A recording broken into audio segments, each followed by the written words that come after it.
proceso penal, toda vez que la justificación de los derechos fundamentales desde la órbita del derecho penal se justifica en las medidas cautelares, toda vez que exigen la intervención previa de un juez de control de garantías para limitarlos dentro del proceso penal.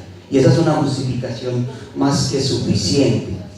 Entonces, miren que el tema de derechos fundamentales no es pacífico en Colombia, a pesar de que la Corte, y hablo de la Corte desde 1992 hasta el año 2002, fue la Corte donde se desarrollaron desde el punto de vista jurisprudencial, desde el punto de vista del precedente judicial, esas garantías de derechos fundamentales, inalienables, imprescriptibles, sobre los cuales se sustentaba el Estado social y democrático de derecho.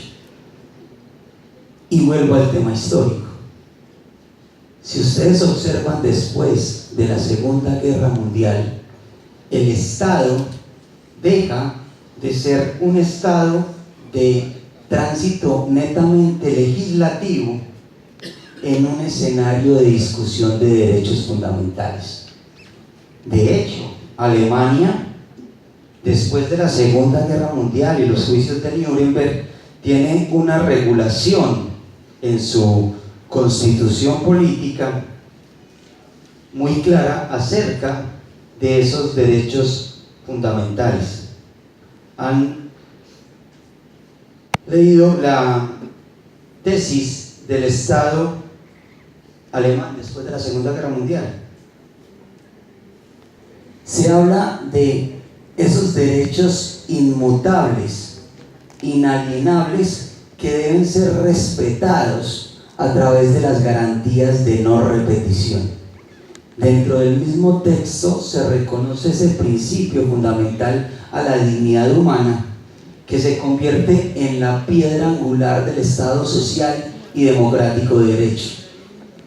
Ecuador, en el año 2008, nace un nuevo texto constitucional y acoge el Estado constitucional de derechos y de justicia.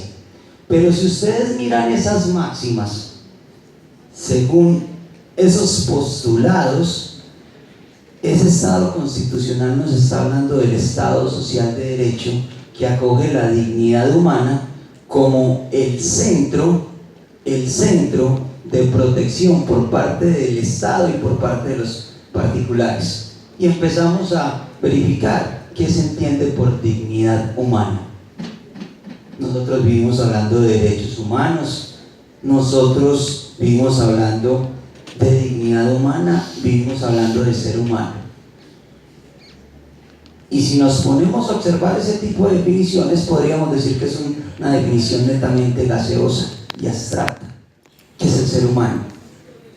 Los docentes de civil general y de personas no han podido colocarse de acuerdo con qué es persona.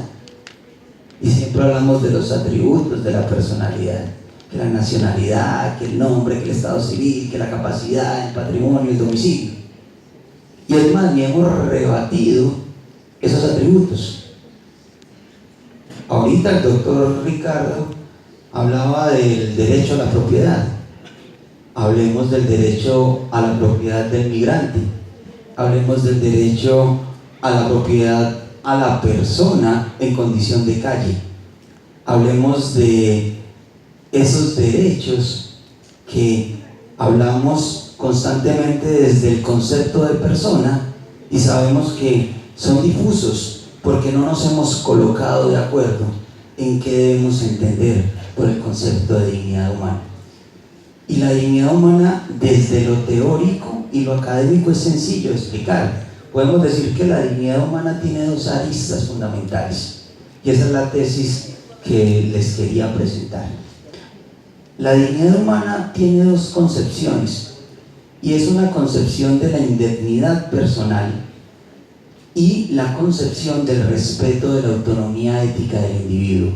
Cuando usted respeta la dimensión física, corporal de la persona, está haciendo referencia al concepto de dignidad humana, pero también se da el concepto reformado desde esa dimensión intelectual, bajo la cual se consolidan todas las libertades públicas que materializan los derechos fundamentales, las libertades civiles, las libertades religiosas, las libertades sexuales, las libertades políticas, las libertades de escogencia de profesión o oficio, la libertad de expresión, las cuales sustentan un Estado social y democrático de derecho. Cuando un Estado social y democrático de derecho no tiene la posibilidad de realizar esa integración vertical, y no estoy hablando de que las minorías se posesionen sobre las mayorías, sino de que haya un equilibrio donde se trate igual a los iguales y desigual a los desiguales, se podría consolidar de una u otra manera lo que se conoce por un Estado social y democrático de derecho. Muchas gracias por escuchar.